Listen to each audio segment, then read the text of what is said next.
Typhoon Lan continues to approach central Japan with expected landfall here by Tuesday across the Kii Peninsula. Now, the good news, the storm system is weakening gradually. We are seeing some drier inflow, starting to get kind of that fat donut shape in it at this time, but it is still a typhoon. For the forecast here, actually dropping down from 150 down to 120 kilometers per hour sustained at this time. Pressure 965 hectopascals, moving towards the northwest at about 10 to 15 kilometers per hour, but still kind of a packing and punch here as far as that wind field. But as this moves on shore, the big issue will be the rainfall. Don't get me wrong here. That is definitely going to be the big topic, not only for where this is going to be coming on shore, but for pretty much an extended area back towards the east, across the coast of Honshu, across Nagoya, into the Izu Peninsula, Chiba Prefecture as well. Going to see those showers continue to kick up, and I think some of the heaviest of that rain will be right there in the right front quadrant. That includes around Nagoya, extending back towards Kyoto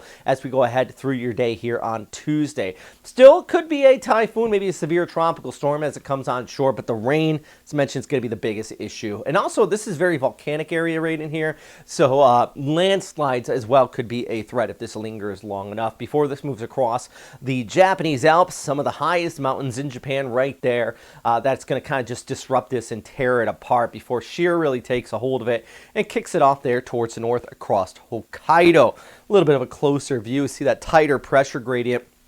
One thing I do want to note, though, is look on the western side of this. So places like, let's say western Shikoku, Iwakuni, all the way back there towards Kyushu, still picking up after Kan'an. You're actually going to stay relatively dry. It is the right side of the storm where that moisture is getting pulled in. You can see basically from the center line there east, that's where some of the heaviest to that precipitation takes place as this moves on shore across the Kii Peninsula there. Osaka, Kyoto, just inland from there, seeing some of that worst of the weather through midday here, pretty much all day on Tuesday. Same over towards Nagoya as well. Tokyo is going to be on the fringes of it. Now, Tokyo not going to be completely dry, but you're definitely not seeing a typhoon. I had a few of our friends here, maybe in Zushi, Yokosuka, out there on the Izu Peninsula. That's right.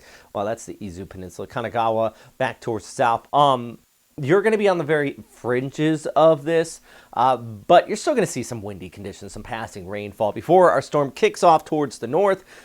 Kicking off there towards Hokkaido, could be some nasty weather there for them as well, getting all the way back towards Sapporo. Then we pull back the bigger picture, at least some drier air filtering in behind it. As I mentioned, that rain being the big issue. So out here, make sure you get those alerts, especially the emergency level alerts. You want to take those seriously, especially if there's any evacuations or anything like that issued in your neighborhood. Heavy rainfall being the main threat. Large waves starting today, especially through the Izu Islands.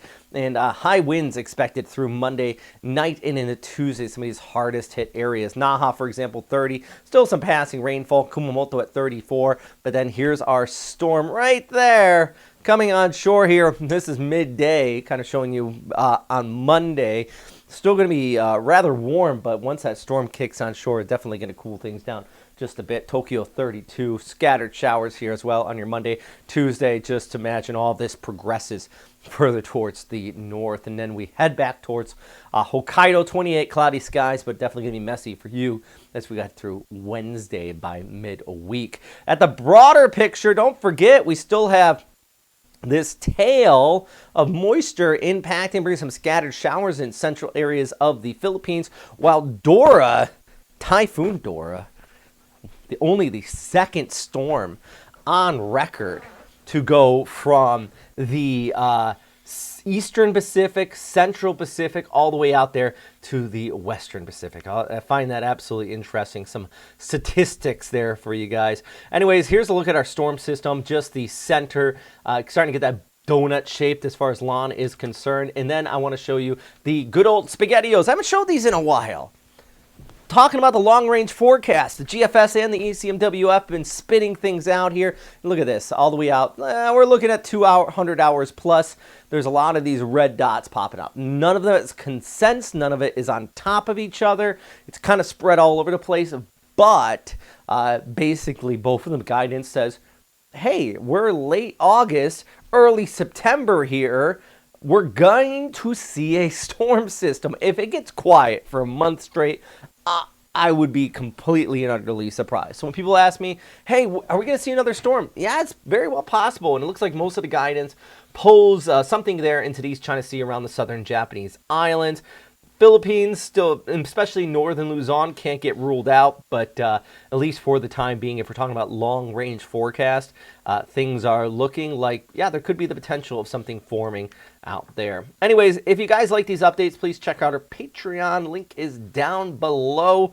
Huge thanks for some of the new guys on here who've been updating and kind of helping out. And yeah, I mean, I can't thank you guys enough. Anyways, that's all for today. If you have any questions, comments, or suggestions, please let me know in the comment box down below. And as always, thanks for watching. Number one thing, of course, is stay safe out there. Bye.